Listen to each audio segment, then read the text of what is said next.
So first, I would like to thank Elisabetta for inviting me to give this presentation in Milan, which is always an important place for polymers.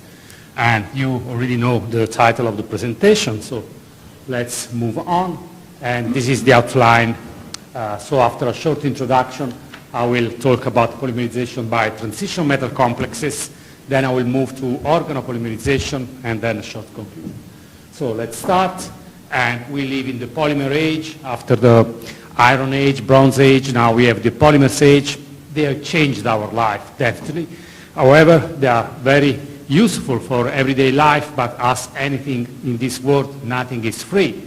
So they also have drawbacks. And basically, since inception, almost 10 billion tons of plastics have been made, and just 10% of it has been somehow recycled, which basically half of it, 5 billion tons, have been littered around the globe, and which is, of course, a big, big issue. So there is a big pressure to move from traditional plastics which are not sustainable and are basically compromising the needs of future generation to what is called sustainable plastics, which are plastics that meet the needs of the present without compromising the ability of future generations, which means basically rethinking from a linear economy, raw material, production, consumption, and waste, to something which is circular, so production, consumption, and recycling. There is big pressure for many organizations around the world. So today I will talk about many of these polymers, the monomers, which are just a few of those which can be used in to develop a sustainable economy. Of course, I still underline that traditional polymers still have a future in this new economy. They will be still used in many applications. Of course, we have to think applications where they can be recovered at the end of life. And also, the synthesis of traditional plastics can be made sustainable if we think that today there is a lot of efforts in developing electrochemical reduction of CO2 to olefins and dialkanes. So if we can implement this kind of way, then also traditional plastics can become somehow sustainable. And whenever we think of a new polymer, we have to face that we will have to compete with traditional plastic. What it means? That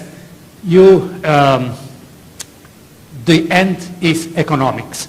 You have to make a material which is performing as well as traditional plastics and has to be cheaper, because we can make Europe green, but then if the rest of the world will continue using classic polypropylene because it's cheaper, there is no way to save the world. So, of course, we all know that the traditional zero-nafta catalysts are excellent machines, and basically when you have to fight with this, you have to reduce the cost of the production almost down to zero, because in many of these applications, the real gain in terms of money, it's a trading between how much you pay the monomer when you buy it and how much you sell the polymer when you have synthesized it. So the trade is in the cost difference between monomer and polymer. So that said, let's move to polymerization by transition metal complexes, and this is where we started. That was almost at the end of the metallocene revolution, around the beginning of this century, and we were noticing that the same metallocene which produced isotactic and synthetactic polypropylene were also producing highly stereoregular PMMA and synthetactic PMMA. So we said, okay, it's a good way to start working on this system. That was because the mechanism is, of course, different. In the case of MMA polymerization, the mechanism is starting from this kind of resting state where we have the ester enolate growing chain and the backbiting of the previous inserted units. Then the monomer replaces the backbiting. We arrive to these intermediates, and then CC coupling away from the metal. So the metal is not directly participating in the carbon-carbon bond formation, and you arrive to the second resting state. Somehow mimicking what you have in olefin polymerization. You start from this metallocene with a tight ion pair, the monomer displacing the counter ion, you arrive to these intermediates, then the fourth center transition state, and the final resting state. There are differences beyond the key mechanism. The fact is that here, the prochiral center, which is committed to a given configuration, is here, is on the growing chain, is the ester-enolate growing chain. While in the case of olefins, of course, we know that is on the monomer. So what is committed and what you have to follow during the reaction is the destiny of this prochiral center here, which is committed to a given configuration at the end after insertion. So to make a long story short, this is the best transition state for with acetosymmetric metallocene. This is the growing chain, and basically the rules are the same governing olefin polymerization, which is the growing chain will try to stay as much away from the metallocene skeleton. These atoms are coming out of the screen. These one are going down, so they would be really interacting with the monomer if they would be oriented differently. So this section of the chain is in the most unhindered region of space, and this is the SI phase of the growing chain. And this is reacting with the monomer, which is oriented away from the growing chain, and this is the carbon-carbon bond formation. Down, if you exchange the two coordination position of the monomer and of the growing chain, you arrive here, and by symmetry, C2 symmetry axis, you easily understand that these two situations are basically the same, which of course ensures that you get anisotropic PMMA. If we go to symmetric metallocenes, the rules are the same. Again, the growing chain is trying to escape steric pressure from the fluorenyl ligand, and the monomer is again placing away from the growing chain, and this means that you have reacting the SI phase of the growing chain. Next step, we have to exchange the position. We have to build, again, with the concept that the growing chain has to be away from the fluorenyl and the monomer has to be away from the chain, and then you realize that the two structures are basically connected by a symmetry plane, talking of CS-symmetric metallocene, and so that's ensured that if this SI phase of the chain, this must be the RE phase of the chain, which means syntactic polymerization. And then as you start building concepts, then you can use it, and we started collaborating with Eugene Chen, which will be, we'll say, promoter of many of the work I present today. So he was trying to build this kind of supramolecular structure where he noticed that isostatic PMMA is a narrow helix, syntactic PMMA can have a broad, large helix, so they can form this kind of supramolecular complex. And if you have pendants, double bonds from the syntactic chain, you can arrive to make networking and creating this kind of cross-linked stereocomplex. So the goal was making this kind of polymers with this pendant group, which are unsaturated. And the two monomers that were targeted were this allyl MMA and vinyl MMA, AMA and VMA. Of course, to make all this story working, you need that the reaction, polymerization, has to be chemoselective and stereoselective as we want. And going to results, with the C2-symmetric metallocene, AMA highly stereoselective, VMA poorly selective. With CS-symmetric metallocene, both of them highly stereoselective. Of course, chemoselectivity is not an issue because the CO group is orienting the reactivity. So the key point was why we have this poor selectivity here, while everything at the end seems consistent. And the reason is that when you compare the best transition states for AMA and VMA with the C2-symmetric metallocene, again we built the structure using the rules we defined before. So this is the SI chain away from the metallocene, and this is the monomer facing the growing chain carbon-carbon bond formation bond. And this is allyl, and we have reasonable good distances. So this side chain, side group of the monomer is quite away from this one. So there is no steric pressure, and everything works as with MMA, and this is highly stereoselective. If we go to VMA, we notice that there is kind of rigidity here because there is a small conjugation along this side chain, and this creates some steric pressure in this region. So the best transition state is not so good as for MMA or AMA, and this means a reduction of stereoselectivity. So still on stereoselectivity, change in monomer, lactones, and again that poor selectivity with MBL and gamma MMBL, high selectivity with the beta. And these two are still a challenge, and this one, higher selectivity, and so the reason was giving a good way to understand the selectivity with this monomer. So again, we start from here, growing chain away from the metallocene, the monomer reacting facing the chain, and is the chiral center on the growing chain is, for example, in this case is an S, which is the favorite, and the methyl group is pointing here, so it's not surprising the monomer is reacting with this methyl group away from the chain. And so if you keep promoting this kind of transition state, you arrive to a structure which is like this, isostatic and all the chiral center of S nature. However, as any catalyst, they can make a mistake, and for example, instead of inserting the S monomer, they can insert the R monomer. This is the most competing transition state, which means we still preserve the SI phase of the chain. It means that we keep stereoregularity here, but we are inserting an R monomer. And if you change this, then the next best transition state is this one, where now the RE phase of the chain will react, the best one in energy, and this selecting the R monomer.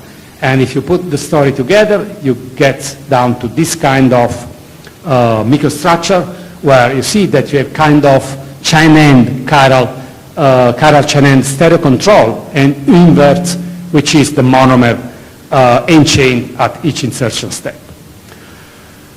Not only stereoselectivity, we were also working on termination, because of course the molecular mass capability of a catalyst is fundamental for the properties. And again, Eugene was coming to us with a puzzling question. He said, I have this growing chain, which is, then why do I see this kind of end group where I have a double bond here, which basically corresponds to this methyl group here? This is, I cannot understand it. Please, let's see if we can do something by using the computer. It was, to explain this, I think the best is to start from initiation. Many of these catalysts are prepared as D-ester enolate complexes, neutral, then they're activated by borane.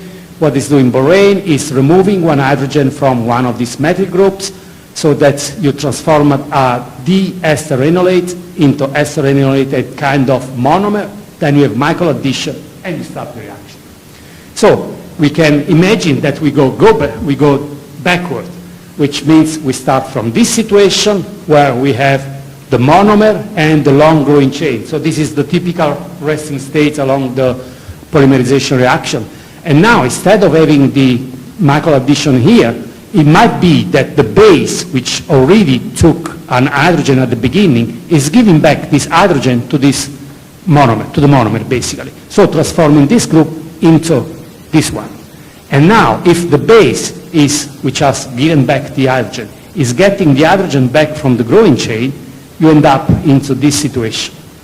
So you have a new monomer which will trigger a new growing chain, and the old one which is presenting the unsaturation which was noticed experimentally. And this was explaining why you get this. Then changing the reaction mechanism, or before was vinyl addition, and then the idea was going to ring opening polymerization. You get this kind of polymers which have good recyclability, and to achieve this, performing polymerization low temperature and with a series of catalysts. And to understand this kind of switch from vinyl addition to ring opening polymerization, we focused on these two precatalysts, lanthanide with clearly different groups.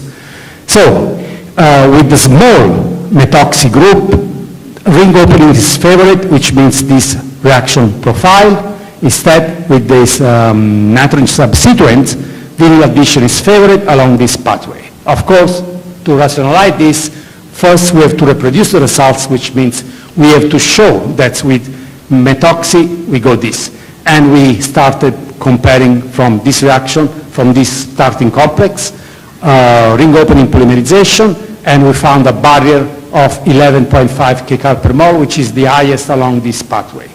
Then we calculated vinyl addition, and along this pathway is almost 16. So 11 to 15 is favored by 4 kcal per mole, which means ring opening is favored, and it's in agreement with the experiments. Then we switched to this other one, and again we calculated ring opening, and you see that the barrier now is almost 30 kcal per mole. Instead, going through vinyl addition, the barrier is roughly 20 kcal per mole, which means this pathway is favored. So we reproduced the experiments, but there is nothing new on this because they already know which is the preference. The reason is why we have this. And comparing the geometries, which I report like this Chemophis, which is, I believe, more clear, in the case of the lanthanide with the nitrogen, bulky nitrogen, this is the starting of the reaction. So we have this group attacking the vinyl bond and formation of the, this kind of growing chain. Why this? Because this oxygen is away from the metal. There is no space, basically. Instead, when you go to the small methoxy group, there is enough space around the metal so that this oxygen can coordinate to the lanthanide, and you can have that the methoxy attacks the carbonyl and then ring opening here. So steric hindrance basically is driving the reaction. And then still on this family, they know that these monomers, if you polymerize, you can get polymers, but then performance is not excellent, none of them. So one idea was they're complementary. So the idea of is maybe if you polymerize them, you can arrive to this and get better properties. But again, whatever is the range of the copolymer, properties are not good. So instead, making a fusion of these two monomers into this bicyclic lactone, like here, where you see this green is mimicking this, and the blue is this one. Then if you polymerize this, you get to a polymer which has very good properties. And then again, it's you can recycle and so on. So, excellent property. That was the idea behind the project. And then this is the catalyst, which is chiral yttrium with this kind of silent ligand, and understanding what goes on. And first, we were modeling, actually also the experiment we have done with an antiopure catalyst and then a racemic mixture of the catalyst. In both cases, using a racemic mixture of the monomer because you don't like to prepare an antiopure monomers. So, with an antiopure catalyst, we have this kind of configuration, which I call blue for simplicity. This blue prefers to react with the R on this carbon and S on this other carbon, and then from this, the competing transition state for keeping RS, another RS monomer, which is this one is 20.5 kcal per mole. Inserting the other monomer is 22, which is delta delta G of 1.5, which means we go and we try to keep this pathway open. Of course, this difference is not that large. You can make a mistake, and then if you end up into this other situation, which is reported above here, so SR chain with the blue catalyst, and then you see that there is a swap, which is of the best monomer. So putting the story together, again, we have this kind of stereoblock nature, where we have a series of monomer of one type, then the other one. Then the idea, okay, now we can use a racemic catalyst, and if everything goes the same, then we should expect that this one will likely insert this monomer, this other one will insert likely this other monomer, and then we should get the two polymers with the same stereoregularity as before. Instead, strong reduction of stereoregularity. And why this? The reason is that this kind of complexes can form dimers like this in solution, where you see we have a blue and red catalyst and opposite chains. And actually this kind of hybrid monomer is the most stable when we have the racemic. Of course, if we have this dimer with blue and blue down here, when you break it, whatever you do, you get the same situation as before. So nothing is changing. Instead, if we have this, we have the two best geometries that can go down here, and this dimer can also break into this one, where we have a swap of growing chains on the two metals. So blue RS, and we end up blue SR, which means we go from the the monomers, which are less reactive but more stereoselective, to this other situation, which is more reactive but less selective. And of course, if this is more reactive, will be faster at elongating the growing chain, less selectivity, and this kind of chain transfer between the metals explains why we get a reduction of stereoselectivity. Then moving to a different monomers, propylene oxide, and that is in collaboration with Geoffrey Coates at Cornell, bimetallic catalyst, racemic kinetic resolution. So you have the two monomers, and this specific configuration is able to promote fast polymerization of the blue monomers and keeping the unreacted in the reaction environment. We investigated everything on the reaction mechanism, but I'm particularly attracted by an antiserivity, so I will focus on this here.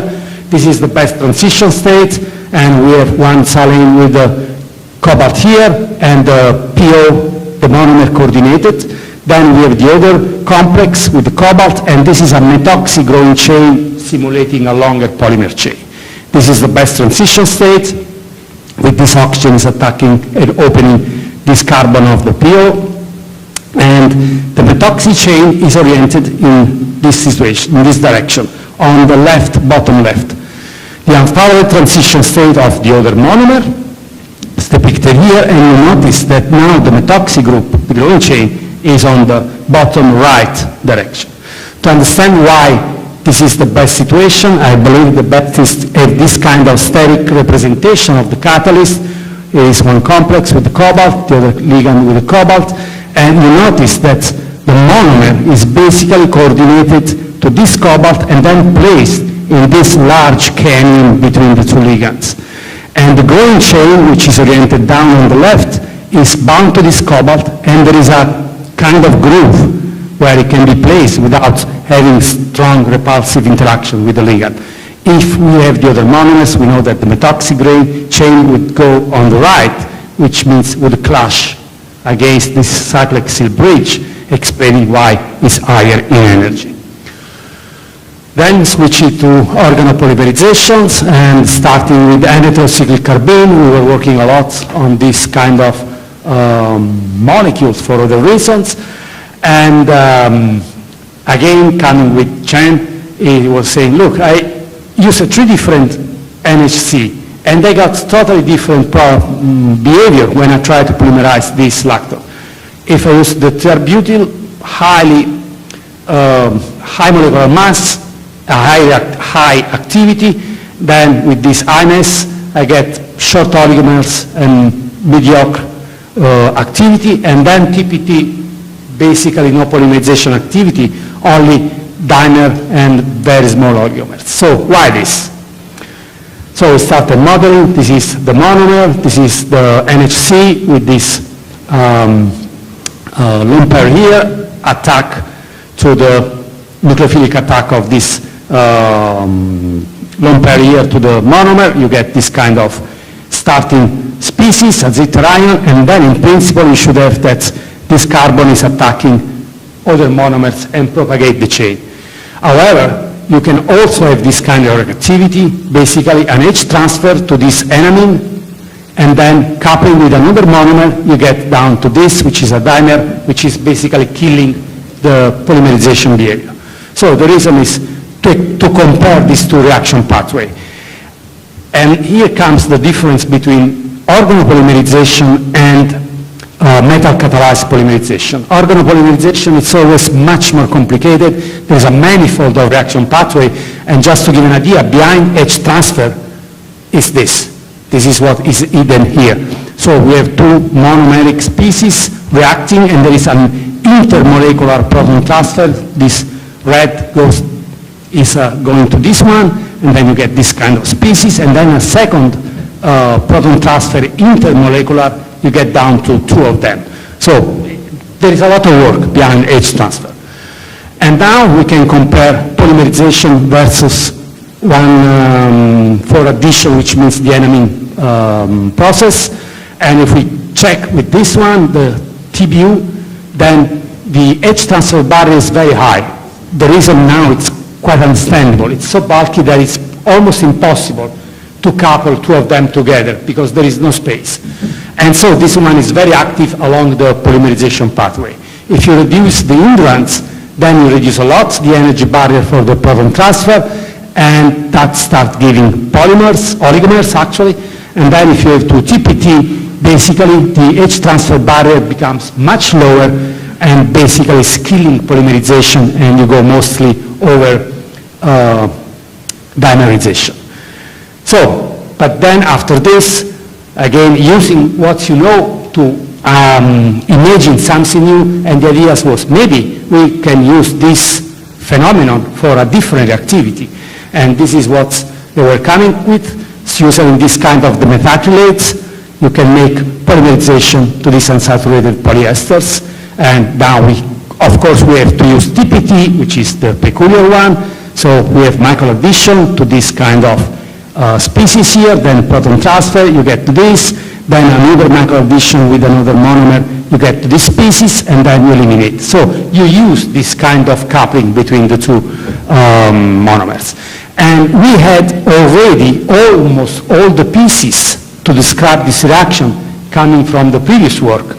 So basically, the only step we needed to model at this point was this kind of 1,4 shift for the proton, which it's more complex because now it's much more indirect, so we have to see if it works.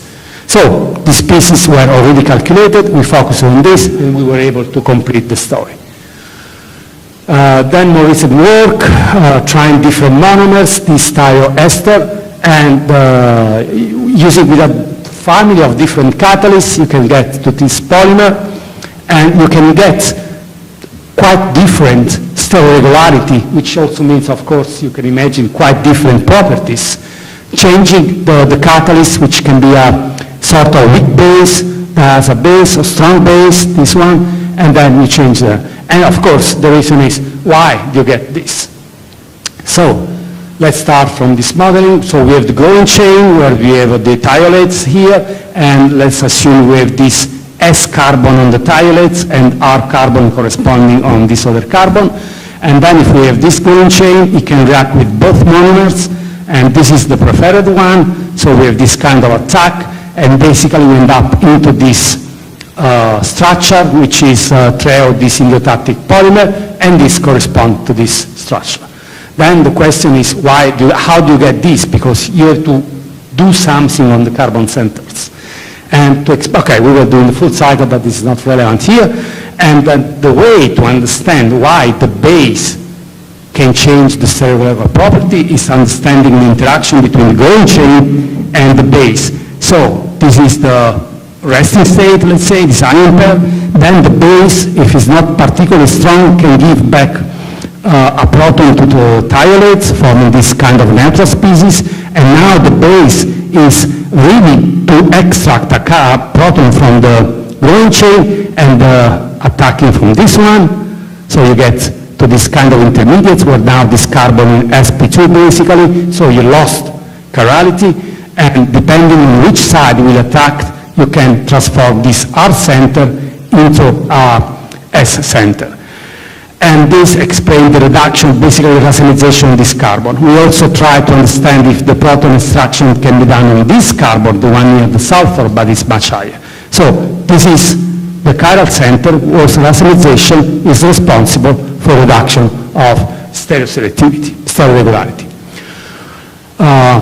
Then again, kind of understanding that on cyclic polymers, you would like to have this kind of polymers at the end, and ideally, you would like that all the rings are same size, not having a distribution of different lengths of the ring. To get this, the easiest way is you start the reaction, then you consume all the monomer, and if you're ever leaving polymerization, you can imagine that we at the end all growing chain the same length, and only at the end, where no monomer is present in the environment, then the ring closure, which has to be higher in energy, is clicking and closing the ring exactly all of them.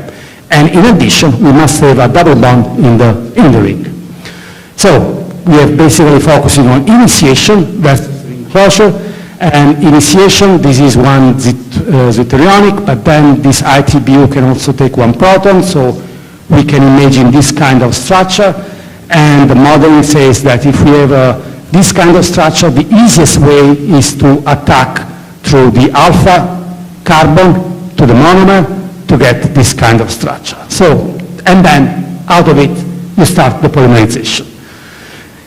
Then you have to go to the ring closure, and modeling a full chain is impossible, so we have this kind of model where this metal represents the start of the growing chain, and this carbon here is where the growing chain is running. So interaction between these two, and with, of course, with the base, protonated base around, and there is one first proton transfer, which is this one going to the other side of the growing chain to arrive to this structure, and then a second proton transfer, which can occur on different carbons, and actually it occurs here, and then attack on this position leads to this structure, and then finally, if the proton base is giving a proton back to this one, we can imagine that we have a ring with a double bond inside.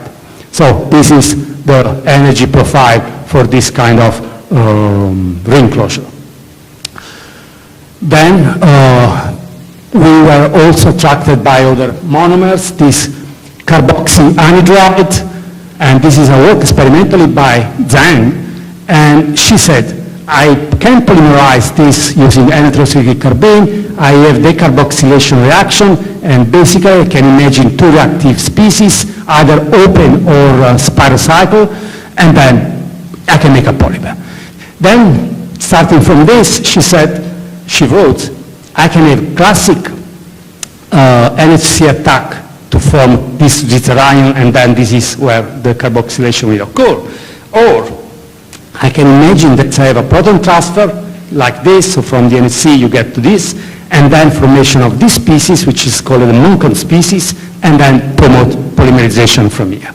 So we were doing all the calculations on our own, and we noticed that along the zwitterionic pathway, the first attack has a barrier of 7 kcal per mole, and then this is the leading to the zwitterionic species, and it's the highest barrier.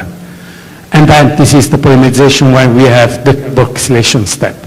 If we go along the anionic ionization pathway, the first barrier is 17 kcal per mole, and of course this says that the zwitterionic pathway is the favorable one, and there is no formation of the Munchausen species unless we notice this in some end termination reaction. Then starting, when you build assembled knowledge, you try to use this for predicting, so we're combining a library of 5 monomers with 9 different N-heterocyclic carbenes, and we'll say, can we predict which is the difference between the spirocycle and the open chain, because this will give polymerization. This is end of the story, and so this energy difference is fundamental to understand if you can polymerize. Of course, the stability of these two depends on the monomer and on the carbene. So combining these two, we use two descriptors, one electronic and one steric, to represent the story, and you can see that indeed you can have a trend, so you can use this kind of end line to understand which is the best combination if you want to polymerize. Then very quickly, propylene oxide, this is starting from work of Doe, 3 different N-heterocyclic olefin, one no activity, no polymer, the other one best activity monomodal, and then bimodal. 2 reaction mechanisms possible, and if you calculate everything, you will find that the barrier for the zwitterionic, it's nearly between 30-35 kcal per mole, while the anionic pathway has a large variation. And if you compare the two, you see that with the smallest one, very high barrier, no polymer. This one, similar barriers bimodal. This one, this is lower, monomodal. And then, again, in collaboration with Newman and Dove. Sorry, Luigi, I would like to have some time for the discussion. Yeah, so I just conclude. So basically, also in this case, we were able to understand which is the best combination. So concluding, the key is understanding. If you understand, you can imagine new directions. And again, going back also in this kind of circular presentation, we go back to the initial slide. We have to change the way we see the world. And of course, I believe that there is plenty of space for macromolecular chemists. And with this, I want to thank my group, especially Lucia Caporaso in Salerno and Laura Falirene, that she returned to Italy as Levi Montalcini Fellowship. And then people that always, they come with nice email, with nice question. And of course, today, I would like to thank you for your kind attention. Thank you so much. Thank you very much. Thank you very much, Luigi, for your extremely interesting presentation. So we are really pleased that you had the opportunity to present such amount of data. And the discussion is open. So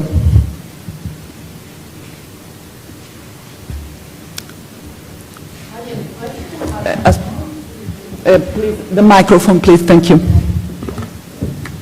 Gigi, my question is, now work is going on in science, creating the new and new polymers in the view of circular economy and so on.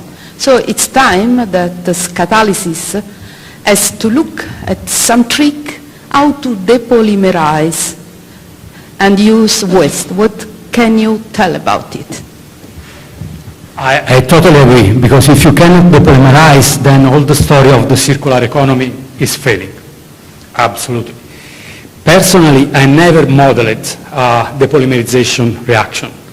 And so I honestly do not know how they are trying to implement this. I'm always trying to make the bad part of the story, which is making the polymer. But again, I totally agree. Mm-hmm. It's important. Yes, an interesting question. Any other question? If not, then we thank again Professor Cavallo, and we move to next speaker.